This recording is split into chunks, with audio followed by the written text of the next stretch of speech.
V romanu se vidimo v petek. Opišem, kako sem doživela zadnje dneve v življenju mojega očeta. Prebrala bom odlomek.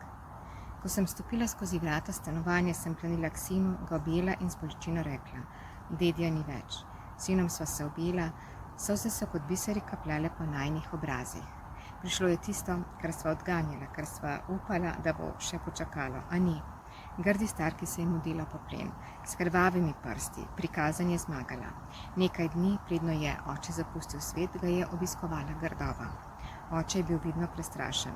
Agonija se je čutila v njegovih očeh in obrazu.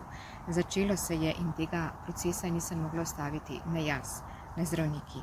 Bližalo se je svetlobno hitrostjo.